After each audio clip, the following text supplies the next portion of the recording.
My father and brother used my lowest moment to publicly humiliate me and my poor boyfriend at a lavish engagement party. They thought they had finally broken me, so I let my billionaire partner stand up and end their careers. Before we continue today's story, we have an urgent announcement to make. Due to technical issues, we are pivoting towards another channel. Please subscribe to our new channel, Kin and Karma.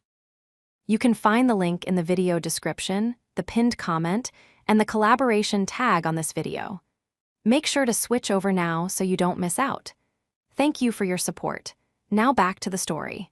The fever had been raging for 3 days, leaving me a shivering, exhausted shell of myself. Pneumonia, the doctor had said, a direct result of pushing myself too hard in the freezing autumn rain, trying to save the last of the experimental frost-resistant crops before the deep freeze set in. My lungs felt like they were packed with shattered glass every time I drew a breath, and my head pounded with a dull, relentless rhythm that made the simple act of keeping my eyes open a Herculean task. I was bundled under 3 heavy quilts on the worn sofa in the small farmhouse I shared with Mason, the fire in the hearth, the only thing holding back the biting chill of the November evening. Mason was out, having driven 3 towns over to secure parts for a supposedly broken tractor, a cover story he used when he needed to personally handle high-level meetings for his actual company without drawing the suspicion of my profoundly judgmental family. I was entirely alone, drifting in and out of a restless, sweat-drenched sleep, when my phone vibrated violently against the wooden coffee table. I groaned, weakly reaching an arm out from the warmth of the blankets. My vision blurred as I stared at the screen. It was a missed call from my brother, Ryan. Before I could even process the irritation of seeing his name, a notification popped up. He had left a voicemail. Or rather, his phone had failed to disconnect after I didn't answer. With a trembling finger, I pressed play, pressing the speaker against my ear. At first, there was only the muffled sound of a car engine and the faint rhythm of a jazz station on the radio. Then, my brother's voice, sharp and dripping with his usual arrogance, cut through the static. "I'm telling you, Dad, it's the perfect time," Ryan was saying, his voice slightly distant as if the phone was sitting in the cup holder. "Caroline's father is fully on board with the merger, but he wants collateral. He wants to know we have tangible assets to back up the expansion. And you're sure about the old property?" That was my father, Owen. His voice was smooth, cultured, and utterly devoid of warmth. Just hearing his baritone sent a fresh spike of a chill down my spine that had nothing to do with the fever. "Absolutely," Ryan laughed, a cruel, dismissive sound. "Sophia is sick as a dog anyway. She can barely manage that pathetic little greenhouse of hers, let alone the entire acreage. We announced the sale of the estate at the engagement party on Saturday. We frame it as a bold step into the future of the family. We signed the preliminary intent papers with Caroline's dad right there in front of everyone. It'll make me look like a visionary." There was a long, excruciating pause on the recording. I stopped breathing, my chest tightening with a sudden, suffocating panic. The estate, my home. The land I had bled into for a decade, the land my grandmother had explicitly promised would always be my sanctuary, though she had foolishly left the legal deed in my father's name for tax purposes. "What about Sophia?" Owen asked, not out of concern but purely logistical annoyance. "She'll make a scene, you know how she gets about that dirt." "Let her," Ryan scoffed. "What is she going to do? Hire a lawyer with the pennies she makes selling artisan tomatoes. We evict her next month. She can go live in a trailer with Mason. It's where that dirt farming loser belongs anyway. It's time she faced reality, Dad. She's an embarrassment. We need this capital to secure the partnership with Caroline's family, and I'm not letting Sophia's pathetic farm fantasies ruin my future." "Agreed," Owen said, his tone final and cold. "The engagement party it is. We cut the dead weight." The recording beeped and went silent. I lay there, the phone slipping from my damp fingers to fall onto the rug. The silence in the small house was suddenly deafening. My own family. My father, who I had spent my entire life trying to please, and my brother, whose debts I had helped pay when we were younger, were casually plotting to render me homeless and strip away my life's work in front of 70 guests just to impress a wealthy investor. The physical agony in my chest was suddenly eclipsed by a profound, agonizing shattering of my heart. The room spun, and a hot, bitter tear tracked down my feverish cheek. The betrayal was worse than the diagnosis itself.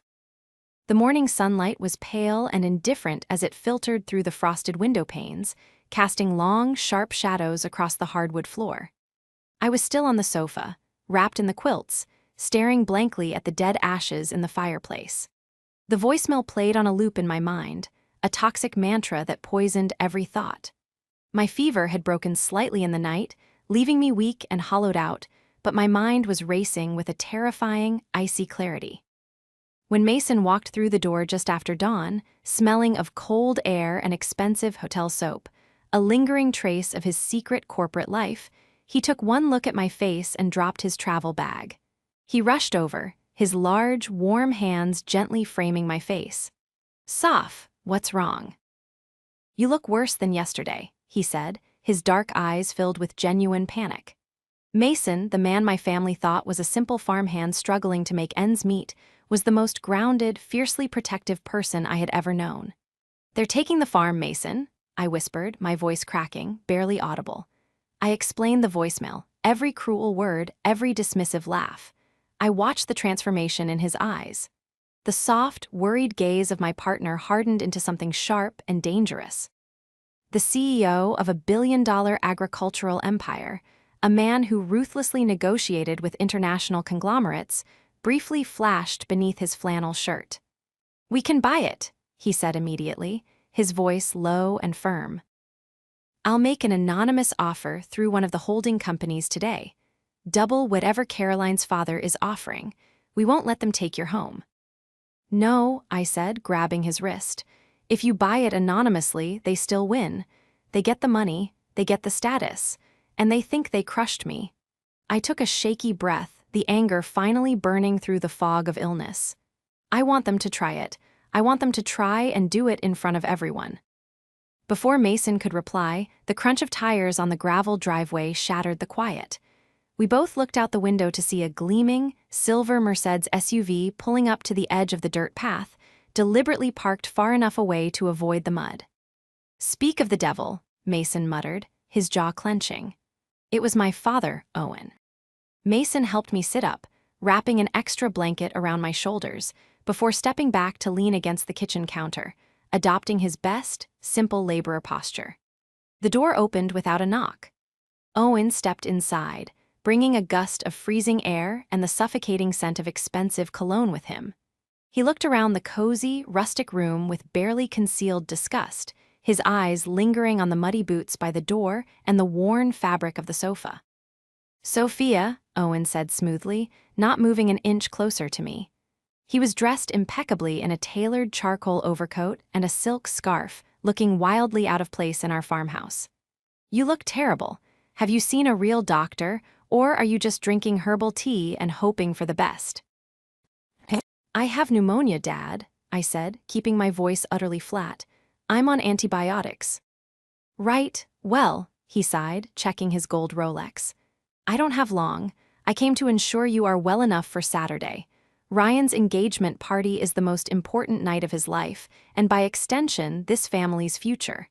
Caroline's family will be there, including her father, who is a very prominent man.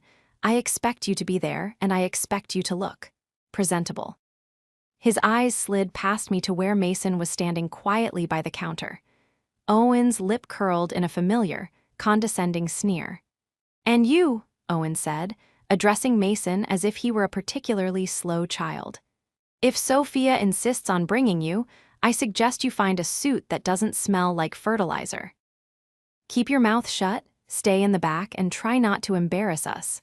The people at this party actually run the world, they don't just shovel its dirt." Mason simply smiled, a calm, perfectly pleasant smile that didn't reach his eyes. "I'll be sure to wear my Sunday best, sir. Wouldn't want to upset the important folks." Owen huffed, clearly annoyed by Mason's lack of intimidation. He turned back to me. "Saturday, Sophia, don't be late, and try to put on some makeup. You look like a ghost." Without another word, he turned and walked out, carefully avoiding a puddle on his way back to his luxury SUV. I watched his car disappear down the road, the silence returning to the room. The absolute audacity of the man, standing in my home, demanding my attendance at an event designed solely for my destruction. They thought I was weak. They thought I was ignorant. They thought they held all the cards. But they had forgotten one crucial thing. To understand the sheer magnitude of Owen's arrogance, you have to understand the history of our family, a history he spent every waking moment trying to rewrite. We were not old money. We were not aristocratic. The wealth we had originally came from the very soil Owen now despised. My grandfather had built a successful, albeit modest, regional farming operation. When he passed, my grandmother tried to maintain it, but she was aging and overwhelmed. That was when I stepped in. I was 18, fresh out of high school with a full scholarship to a prestigious botany program. I deferred my enrollment, taking night classes at the local community college instead, so I could keep the farm afloat. I spent the next 10 years breaking my back, learning the intricacies of modern horticulture, modernizing our irrigation, and transforming a dying traditional farm into a highly lucrative supplier of specialized, organic produce for high-end restaurants. I paid off the lingering debts. I paid for my mother's medical bills when she got sick, while Owen was busy networking at country clubs. And Ryan was the golden child. 4 years younger than me, he was shielded from every hardship. While I was up at 4:00 a.m. checking greenhouse temperatures, Ryan was being handed keys to a new sports car and a fully funded ride through a private university. Owen idolized Ryan because Ryan wanted to be exactly like Owen, a man who produced nothing, created nothing, but moved money around and demanded respect for it. Owen was the primary antagonist in the story of my life, a man entirely constructed of smoke and mirrors. He was a wealth manager and real estate developer whose primary skill was losing money gracefully. He relied on the illusion of success to attract clients, maintaining country club memberships and leasing luxury cars while quietly drowning in leverage. His tailored suits were armor against the reality of his own mediocrity. He looked polished, yes, but it was a disingenuous sheen. He constantly spoke in vague, grandiose terms about synergy and acquisitions, masking the fact that he hadn't closed a successful, independent deal in 5 years. His latest obsession, and his supposed salvation, was Caroline's father. Caroline was Ryan's fiancée, a perfectly nice woman, but to Owen and Ryan, she was merely a key. Her father ran one of the largest agricultural logistics and distribution networks in the Midwest.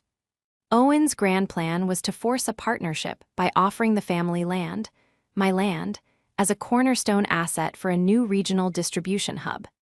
It was a desperate play by a desperate man trying to secure his position in a wealthy circle he didn't truly belong to.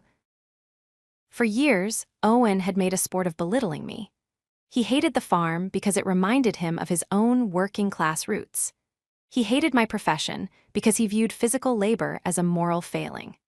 He would invite me to his sterile, modern townhouse for dinner just to make pointed comments about the dirt under my fingernails or to loudly question why a woman of my intelligence was wasting her potential playing in the mud. When Mason came into the picture 3 years ago, Owen's cruelty found a new target. I had met Mason at an agricultural tech convention, a convention he was keynote speaking at, though I didn't know it at the time. When we started dating, Mason, who cherished his privacy and despised the sycophants his wealth attracted, suggested we keep his corporate identity quiet for a while. We presented him to my family simply as a man who worked in farming. Owen immediately labeled him a poor dirt farmer and treated him with a level of disrespect that was breathtaking to witness. And now, this. The engagement party wasn't just a celebration of Ryan and Caroline, it was an execution block. They were going to use the gathering of 70 influential guests, including Caroline's father, to publicly announce the liquidation of my life's work, knowing I would be too humiliated, or perhaps too sick, to fight back in front of a crowd. They were relying on my silence, my adherence to polite family norms to smooth over their theft. As Saturday approached, my fever finally broke, replaced by a cold, burning energy. I didn't just feel better, I felt dangerous. I spent the next 2 days not resting, but preparing. I made phone calls. I dug through old files. And I spoke extensively with Mason, who, behind his warm smile and flannel shirts, was meticulously aligning the crosshairs of his own corporate artillery. The transition had happened. I was no longer the passive, dutiful daughter taking the abuse to keep the peace. I was a woman defending her home, and I was walking into the lion's den with a trap they could not possibly comprehend. The realization that my own father and brother were actively plotting my ruin acted as a strange sort of medicine. The lingering fatigue of my pneumonia was pushed aside by a surge of pure, unadulterated adrenaline. I was not going to simply roll over and allow them to pave my grandmother's legacy into a concrete loading dock. I needed leverage, and I needed to understand exactly how Owen planned to pull this off legally, considering the intricacies of my grandmother's estate. On Wednesday morning, the frost was thick on the greenhouse panes as I sat at the kitchen table, nursing a cup of black tea. I had pulled out every dusty cardboard box of financial records I possessed. Mason sat across from me, his laptop open. He was supposed to be fixing the old combine harvester, but instead, his fingers were flying across his keyboard with the practiced speed of a man used to commanding a vast corporate network. "Okay, let's look at the deed first," I said, my voice still slightly raspy but steady. I pulled a thick, yellowed envelope from the bottom of the oldest box. Grandma left the deed in Owen's name to avoid a massive inheritance tax hit because she trusted him to keep it in the family. But she was meticulous. She wouldn't have just handed him the keys to the kingdom without a safeguard. I carefully unfolded the heavy parchment. I read through the dense legal jargon, my finger tracing the lines, until I hit a section buried deep on the 3rd page. My breath caught in my throat. I read it again, and then a 3rd time, just to be absolutely certain my tired eyes were not deceiving me. "Mason," I whispered, sliding the document across the scratched wooden table. "Look at this clause, right here." Mason leaned in, his dark eyes scanning the text. A slow, deeply satisfied smile spread across his face. "An agricultural preservation easement," he read aloud, his voice rich with quiet triumph. "It clearly states that as long as the property is actively and profitably cultivated for agricultural purposes, the deed holder cannot unilaterally alter the zoning, sell to a commercial developer, or liquidate the asset without the express, notarized consent of the designated primary agricultural operator." He looked up at me. "And you are the designated operator." "He can't sell it," I breathed, feeling a massive weight lift from my chest. "He literally cannot legally promise this land to Caroline's father for a distribution hub without my signature. The intent papers he wants to sign at the party are entirely fraudulent." "Exactly," Mason said, leaning back in his chair. "But it gets better, Sophia. I had let's call them friends in finance, do a quiet sweep of your father's public records and credit history this morning. Owen isn't just making a power play, he is drowning." Mason turned his laptop to face me. The screen was filled with spreadsheets and highlighted figures that made my stomach churn. "Your father's wealth is a complete illusion," Mason explained, his tone shifting to the clinical precision of a CEO dissecting a failing competitor. "He has taken out 3 separate, highly predatory loans against his townhouse in the city. His luxury cars are all leased, and he is 3 months behind on the payments for 2 of them. His wealth management firm hasn't onboarded a new client in over 4 years. He is burning through cash just to maintain the appearance of being rich." I stared at the numbers, the reality of my father's pathetic, hollow life washing over me. "So, this partnership with Caroline's father is a lifeline," Mason finished for me. "He desperately needs the massive influx of cash and the perceived credibility of a merger with Caroline's family to keep his own creditors at bay. He is selling them a ghost. If Caroline's father looks closely at Owen's books, he'll see a black hole of debt. Owen is using Ryan's marriage as a financial bailout." The trap was set. Owen was walking onto a stage made of rotten wood, and he had no idea I was the one holding the match. The opportunity to test the waters came sooner than I expected. On Thursday afternoon, my phone rang.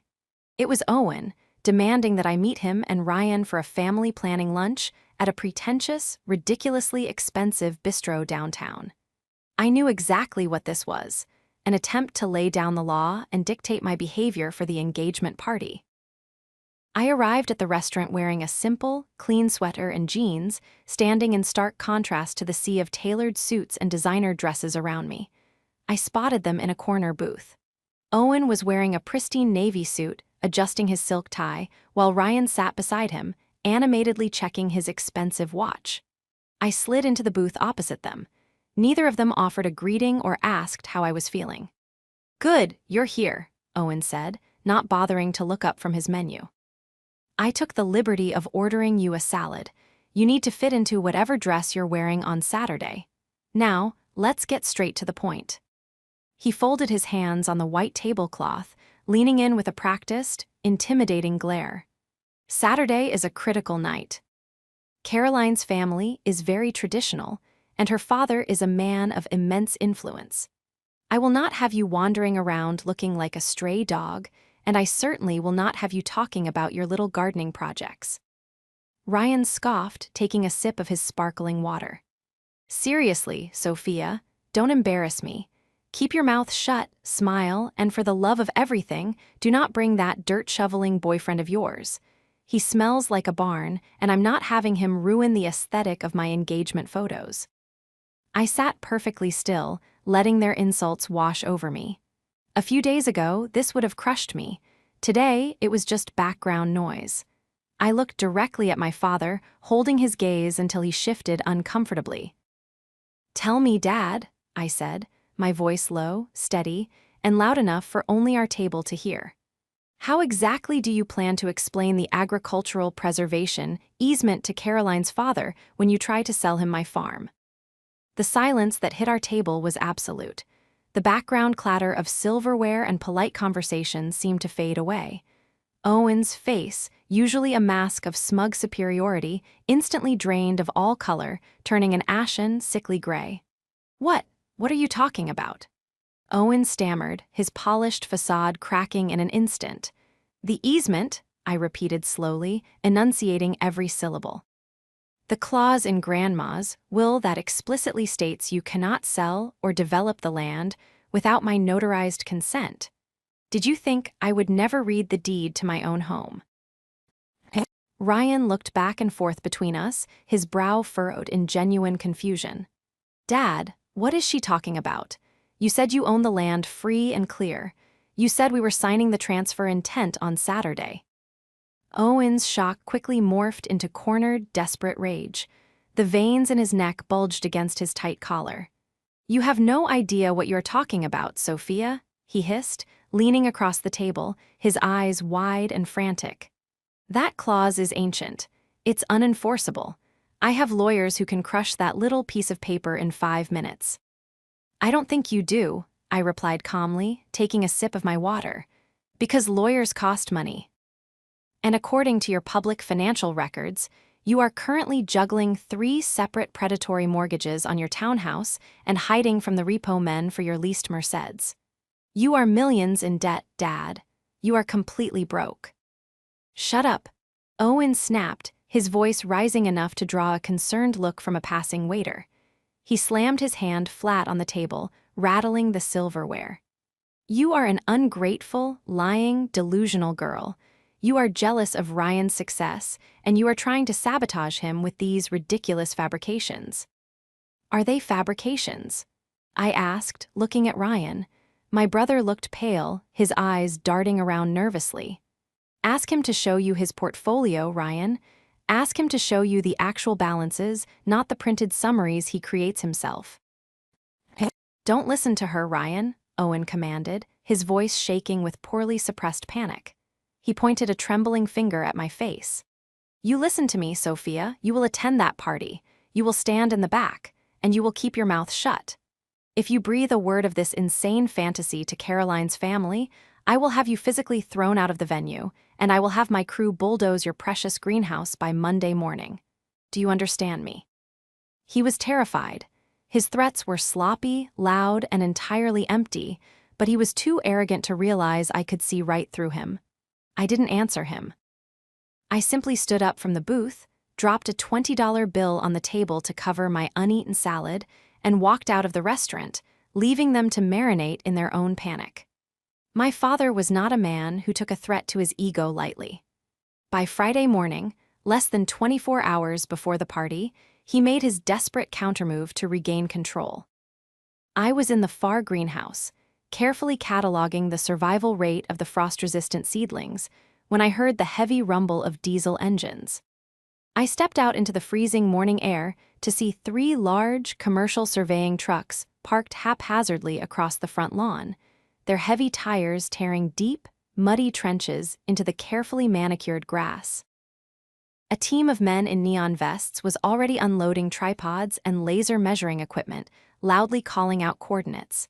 It was a blatant, aggressive intimidation tactic. Owen wanted to show me that he held the physical power, that he could carve up my sanctuary whenever he pleased. Before I could even walk over to confront them, the barn doors swung open. Mason emerged, wiping axle grease from his hands with a rag. He didn't look angry, he looked dangerously calm. He walked with a steady, unhurried pace toward the lead surveyor, a burly man with a clipboard. I hurried over, standing just behind Mason's shoulder. "Can I help you, gentlemen?" Mason asked, his tone perfectly polite, though his posture was rigid and commanding. "We're here on behalf of the owner, Owen," the lead surveyor barked, not looking up from his clipboard. "We're laying the initial boundary markers for the new commercial zoning plot. We need you to move those trucks out of the way." "I'm afraid there's been a miscommunication," Mason said smoothly. "This property is currently under a strict agricultural preservation easement, and there is an active legal dispute regarding the deed. Any commercial surveying or alteration of the land is a direct violation of state property codes. If you place a single marker on this soil, I will have you all cited for trespassing and unauthorized development, and I will personally ensure your firm loses its municipal licensing."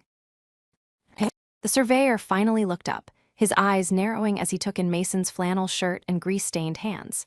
He clearly intended to laugh him off, but something in Mason's eyes, the absolute, unwavering certainty of a man who routinely destroyed entire corporations before lunch, made the man hesitate.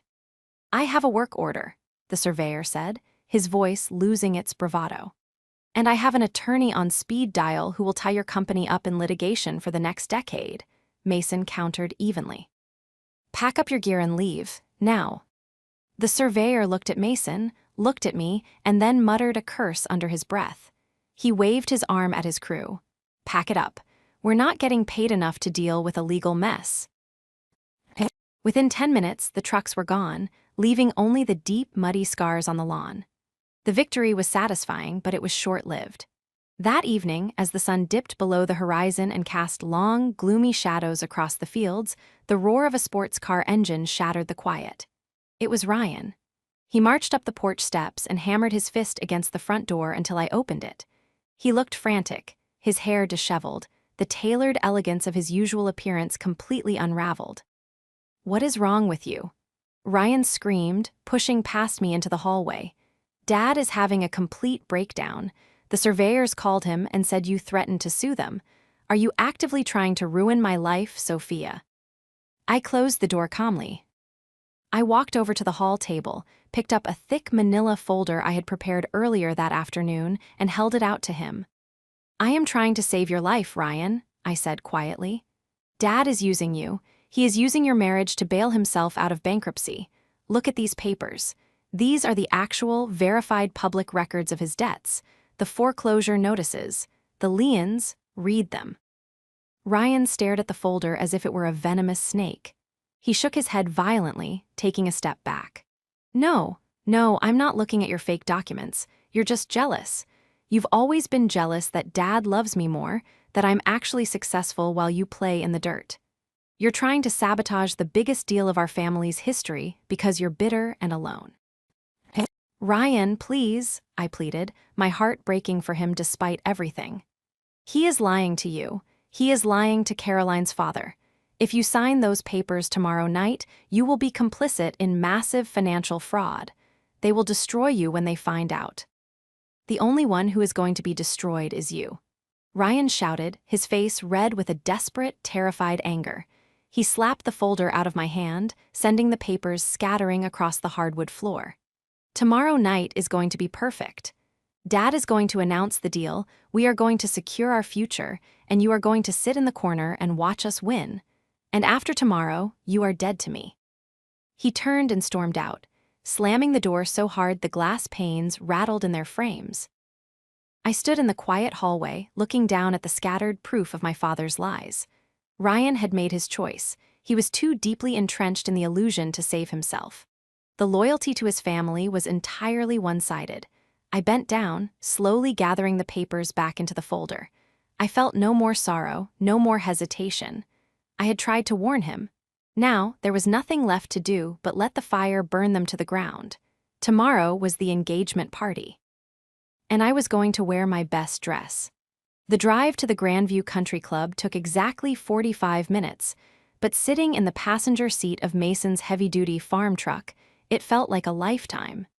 The evening was bitterly cold, the sky a bruised, cloudless purple that promised a hard frost by midnight.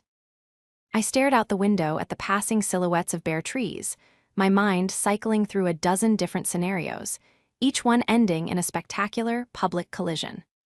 I was wearing a deep emerald green dress, a vintage piece that had belonged to my grandmother, simple, elegant, and completely devoid of the flashy, modern labels my father so desperately worshipped. Beside me, Mason drove with his usual relaxed, steady grip on the steering wheel. He had foregone the flannel and work boots, dressed instead in a sharply tailored midnight blue suit that draped flawlessly over his broad shoulders. He didn't look like a man who shoveled dirt. He looked like a man who owned the earth beneath it. When we pulled up to the valet stand, the attendant visibly hesitated before approaching our dusty truck, his eyes darting to the line of gleaming luxury sedans and sports cars parked along the sweeping circular driveway. Mason simply handed him the keys with a polite nod and offered his arm to me. We walked into the main ballroom, and the sheer, overwhelming opulence of the event hit me like a physical wave. Owen had clearly spared absolutely no expense, or rather, he had maximized every line of credit he had left to create an illusion of limitless wealth. Crystal chandeliers dripped from the vaulted ceilings, casting a warm, golden light over 70 impeccably dressed guests. Waiters in crisp white tuxedos glided across the polished marble floors, balancing silver trays of champagne and intricately crafted hors d'oeuvres. At the far end of the room, an elaborate ice sculpture of a swan melted slowly beside a towering display of imported orchids. It was a masterpiece of financial deception. We found our seating assignments on a gilded board near the entrance. Predictably, we were placed at table 12, the absolute furthest table from the head family table, tucked neatly into a shadowy corner near the swinging doors of the kitchen. It was an intentional slight, a geographic representation of my standing in the family. I didn't care. It gave us a perfect, unobstructed view of the entire room. I watched as my father worked the crowd. Owen was in his element, a glass of amber liquid in his hand, laughing loudly, clapping men on the shoulder, and radiating a toxic, manufactured charm. He spent the majority of his time hovering near Arthur Pendleton. Arthur was a massive, imposing man with a thick shock of white hair and the shrewd, unforgiving eyes of a man who had built a logistical empire from the ground up. He looked slightly bored, indulging my father's frantic networking with polite, non-committal nods. Ryan and Caroline were seated at the center of the head table. Caroline looked beautiful and genuinely happy, oblivious to the fact that her future father-in-law was planning to use her marriage as a human shield against bankruptcy. Ryan, however, looked pale and rigid. He kept shooting nervous, terrified glances in my direction, his hands trembling slightly every time he raised his water glass. He knew the axe was suspended directly above his head, he just didn't know when it would fall. Dinner was a drawn-out, excruciatingly tense affair. I pushed the expensive, expertly seared filet mignon around my plate, the rich aroma suddenly turning my stomach. The string quartet in the corner played a subdued classical piece that did nothing to mask the underlying hum of pretentious conversation. I felt the weight of a dozen judgmental stares from my extended family members, aunts and uncles who had bought into Owen's narrative that I was the eccentric failure of a daughter. I kept my posture perfectly straight, my expression neutral, drawing strength from the warm, solid presence of Mason sitting beside me. As the plates were cleared and the waiters began pouring coffee and a fresh round of champagne, the ambient noise in the ballroom began to settle. The moment had arrived. At the head table, Owen stood up. He adjusted his silk tie, smoothed the lapels of his custom suit, and picked up a silver spoon. He tapped it against his crystal champagne flute. The sharp, high-pitched clink, clink, clink echoed across the vast room, immediately silencing the 70 guests. All eyes turned to him.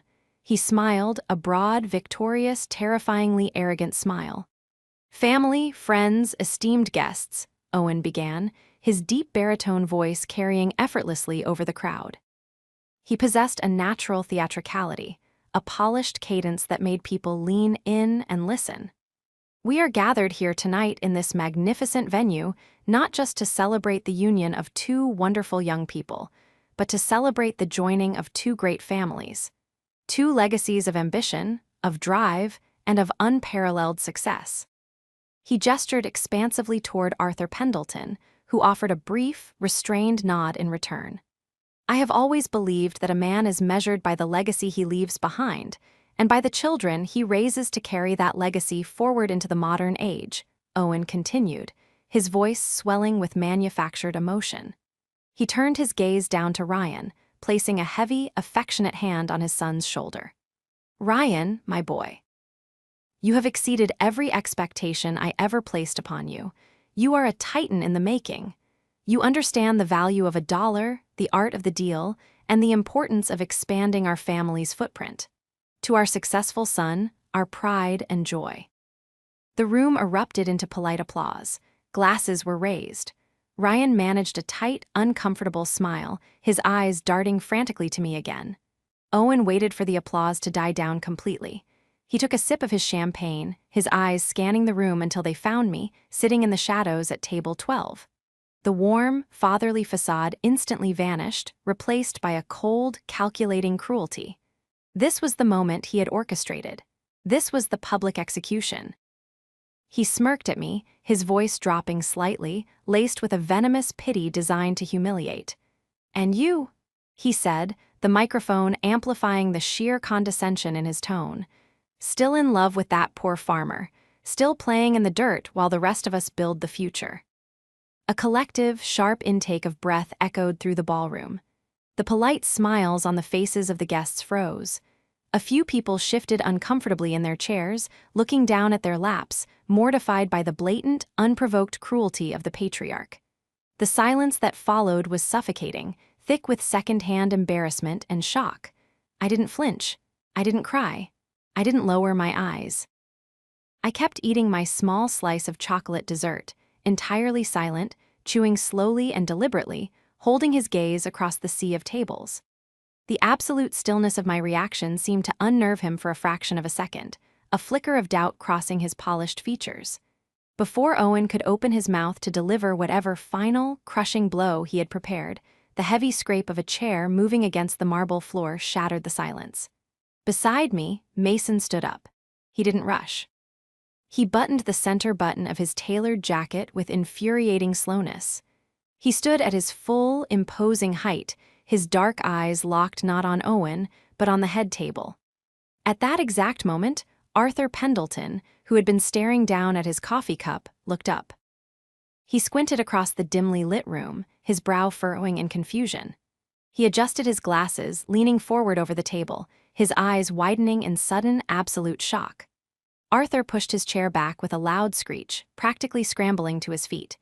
He pointed a trembling, manicured finger directly at my table, his voice booming across the silent ballroom, completely bypassing Owen.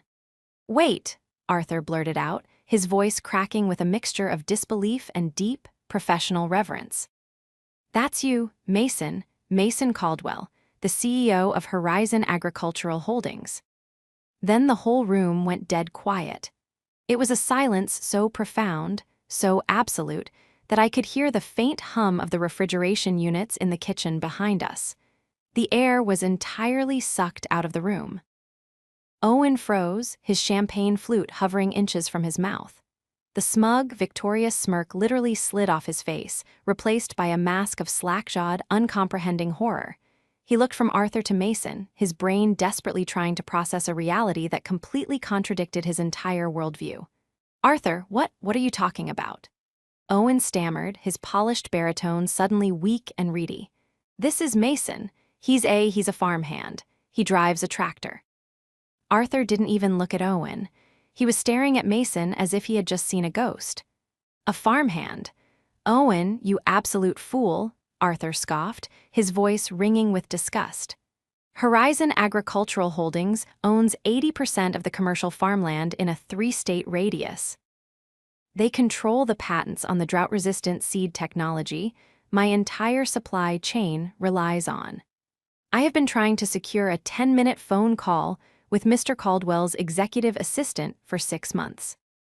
Arthur quickly navigated around the head table, ignoring the stunned guests, and walked rapidly toward our table. He extended a hand, his demeanor instantly shifting to one of deep respect. "Mr. Caldwell, I had no idea you were connected to this family. It is an absolute honor." Mason shook Arthur's hand firmly, his expression polite but guarded. "A pleasure, Arthur, though I wish the circumstances of our introduction were a bit more professional." "I don't understand," Owen whispered, his voice trembling as the sheer magnitude of his error began to crush him. He gripped the edge of the table, looking physically ill. "Sophia, you said he was poor, you said." "I never said he was poor, Dad," I spoke up, my voice clear and calm, carrying across the silent room. I stood up, placing my napkin on the table. "I said he worked in agriculture. You made the assumption that working with the earth was beneath you. You made the assumption that because he didn't flaunt his wealth like a cheap parlor trick, he must not have any." I walked slowly toward the center of the room, feeling the eyes of all 70 guests tracking my every movement. I stopped a few feet from the head table, looking directly at my father. He looked small. He looked terrified. "But since we are airing out the family's financial realities in public, Dad, I think it's only fair we discuss yours," I said, my voice steady, betraying no emotion. I turned my gaze to Arthur Pendleton. "Mr. Pendleton, my father invited you here tonight to announce a joint venture. He intends to offer you a massive plot of prime agricultural land to serve as collateral for a new distribution hub, correct?" Arthur, still standing near our table, nodded slowly, his eyes narrowing with sudden suspicion. "Yes, that was the preliminary agreement we were meant to sign this evening. It was the cornerstone of the merger." "He doesn't own it," I stated clearly. The whispers erupted immediately, a frantic, hissing chorus sweeping through the tables. "Sophia, shut your mouth." Owen hissed, lunging forward, his face flushed a dark, dangerous red. "Don't you dare ruin this." "The land is protected by an ironclad agricultural preservation easement," I continued, raising my voice slightly to cut through the noise, never breaking eye contact with Arthur. "It cannot be zoned for commercial development, and it cannot be sold without my explicitly notarized, legal consent as the designated operator. Consent that I have not and will never give. The intent papers he planned to have you sign tonight are entirely fraudulent." Arthur Pendleton's face darkened into a mask of pure, unadulterated fury. He turned slowly to look at Owen. "Is this true, Owen? Were you attempting to drag my company into a fraudulent land transfer?" "Arthur, please, let me explain. It's just a minor legal hurdle. I have lawyers," Owen pleaded, his hands shaking, sweat beading on his forehead. "Don't bother." Mason's voice cut through the room like a steel blade. He walked up to stand beside me. "Because even if you could break the easement, Owen, you have nothing left. Arthur, my firm ran a standard, quiet diligence check on Owen's public financials earlier this week. He is carrying 3 predatory, high-interest mortgages on his townhouse. His vehicles are leased and in arrears. He has less than $10,000 in liquid capital. He was using this fraudulent land deal and his son's marriage as a desperate attempt to secure a cash injection from your family to avoid imminent bankruptcy. The silence returned, but this time it was heavy, suffocating, and final. The illusion was shattered. The smoke had cleared and the mirrors were broken. 70 guests sat in stunned silence, bearing witness to the absolute, undeniable destruction of a man who had built his entire life on lies. The fallout was immediate, brutal, and remarkably swift. Arthur Pendleton did not shout. He did not make a scene. He simply walked back to the head table, placed a hand on his daughter's shoulder, and said quietly, "Caroline, we are leaving. Now." Caroline, looking utterly bewildered and heartbroken, stood up. Ryan reached out to grab her hand, his eyes wide with panic. "Caroline, please. I didn't know the extent of it, I swear." "Don't touch her," Arthur snapped, his voice vibrating with a quiet, lethal rage. He looked down at Ryan with utter disgust. "If you ever approach my daughter again, or if your father attempts to contact my offices, I will have my legal team bury your entire family in so much litigation you won't be able to afford the dirt you were trying to steal." With that, Arthur escorted a weeping Caroline out of the ballroom. Within minutes, the rest of the guests began to stand up, quietly gathering their coats and slipping out the doors, unable to look my father in the eye. It was a mass exodus of the social elite he had so desperately tried to court. Owen collapsed into his chair, burying his face in his hands, a broken, hyperventilating shell of a man. The grand, opulent ballroom meant to be his crowning achievement was now a hollow, echoing monument to his ruin. Mason and I didn't stay to watch him cry. We walked out the front doors, the freezing night air hitting my face, feeling cleaner and lighter than it had in years. We got into the truck, and as we drove away from the country club, I let out a long, shuddering breath. The war was over. Over the next 4 weeks, the consequences of that night unfolded with the ruthless efficiency of falling dominoes. Without the Pendleton merger to placate his creditors, Owen's financial house of cards collapsed entirely. The banks moved in with staggering speed. His luxury townhouse in the city was foreclosed upon. The leased Mercedes SUVs were repossessed from his driveway in the middle of the day. The State Bar Association and financial regulatory boards opened investigations into his attempt to facilitate a fraudulent land transfer, effectively destroying whatever remained of his professional reputation. He was forced to move into a cheap, one-bedroom apartment on the outskirts of the city, facing mountains of legal debt and total social exile. I didn't gloat. I didn't call him. I simply returned to my farm, to my greenhouses, and to the quiet, hard work that actually meant something. It was late on a Tuesday afternoon, the winter sun casting a weak, golden glow over the frozen fields, when a battered sedan pulled into the driveway. I was on the porch, wrapped in a heavy sweater, drinking coffee. I watched as Ryan stepped out of the car. He looked exhausted. He was wearing jeans and a simple jacket, the polished, arrogant, mid-level executive demeanor completely stripped away. He walked up the steps slowly, his hands shoved deep into his pockets. He stopped a few feet away, unable to meet my eyes. "The bank finalized the foreclosure on Dad's place today," Ryan said quietly, his voice raspy. He's gone, Sophia. He's totally broken." "I know," I said softly. I didn't feel triumph. I just felt a profound, settling peace. Ryan finally looked up, his eyes rimmed with red.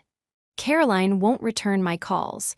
Her father threatened to have me arrested if I went to her apartment.